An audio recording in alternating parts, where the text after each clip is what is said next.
Assalamualaikum warahmatullahi wabarakatuh.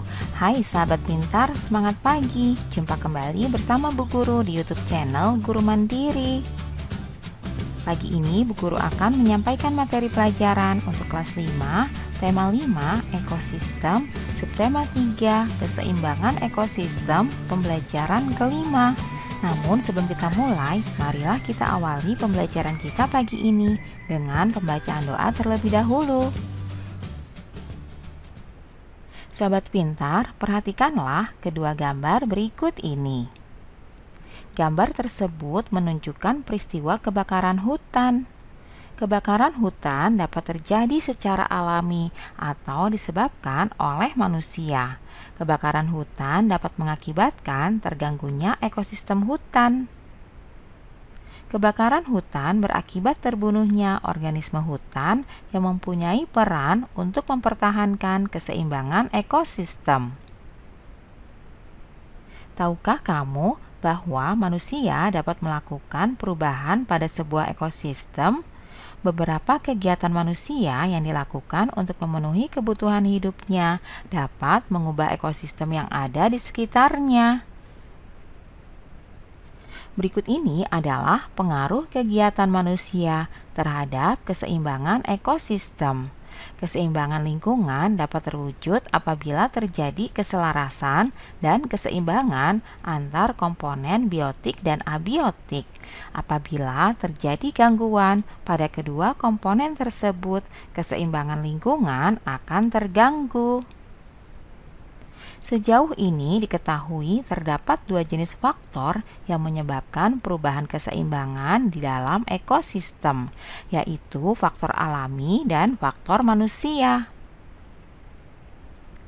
Berikut ini merupakan faktor alami yang menyebabkan terjadinya perubahan ekosistem. Faktor alami yang menyebabkan perubahan keseimbangan lingkungan adalah peristiwa alam. Peristiwa alam ada yang menimbulkan bencana yang disebut bencana alam. Bencana alam seperti letusan gunung berapi, banjir, tanah longsor, kebakaran hutan, badai, dan tsunami dapat mengakibatkan terputusnya rantai makanan. Selanjutnya berikut ini adalah faktor manusia.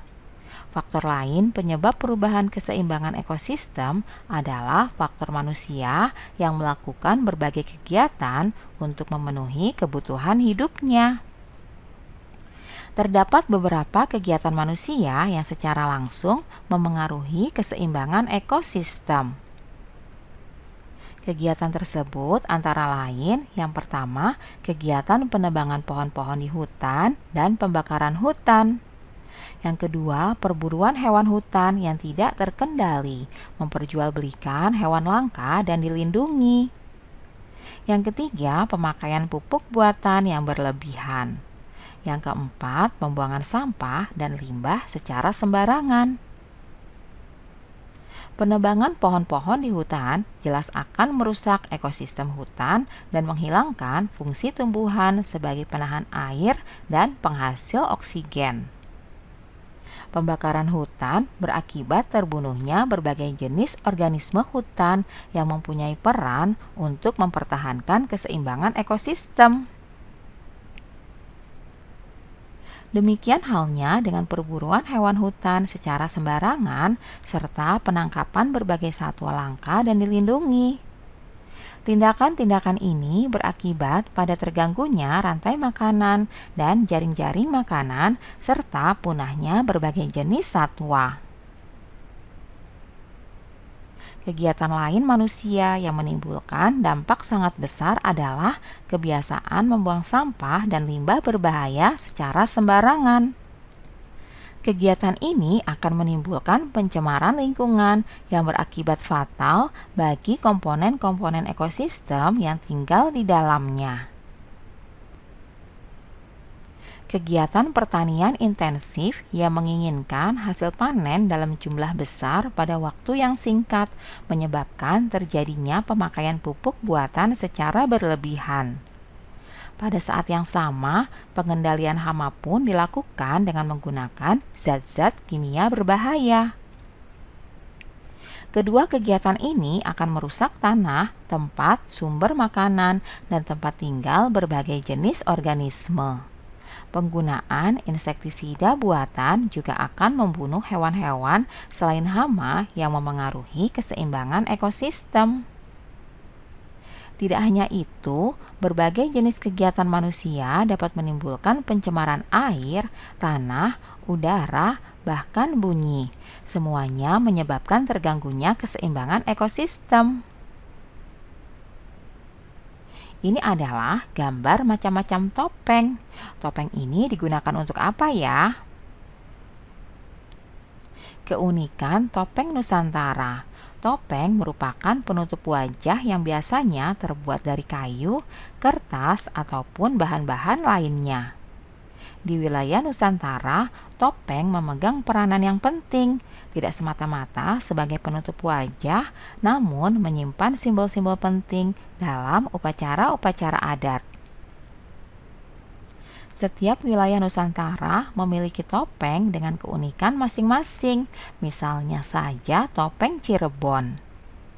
Pemetasan tari topeng Cirebon terdapat salah satu tari topeng yang mengisahkan cerita Panji dalam 5 siklus karakter yang masing-masing diwakilkan oleh topeng-topeng yang berbeda sesuai dengan karakternya. Ada topeng Panji yang mewakili tahap kelahiran, Samba yang mewakili tahap kanak-kanak, Rumyang yang mewakili tahap dewasa, Tumenggung atau Patih yang mewakili tahap kedudukan dalam masyarakat, serta Rahwana dan Klana yang mewakili nafsu yang mengganggu umat manusia. Nah, Sobat Pintar, tahukah kamu alat dan bahan apa sajakah yang diperlukan dalam proses pembuatan topeng Nusantara? Tentu saja bahan utama untuk pembuatan topeng Nusantara adalah kayu. Kayu yang dipakai pun beraneka ragam, seperti kayu mahoni, rambutan, waru, sengon, randu, kembang, pete, dan avokat. Nah, berikut ini adalah alat-alat yang digunakan untuk membuat topeng. Di antaranya ada pisau patah dan kerok, serta gergaji. Nah, demikianlah pembelajaran kita kali ini ya. Semoga bermanfaat untuk kalian semuanya. Sampai jumpa lagi pada video pembelajaran selanjutnya. Salam sehat dan tetap semangat. Wassalamualaikum warahmatullahi wabarakatuh.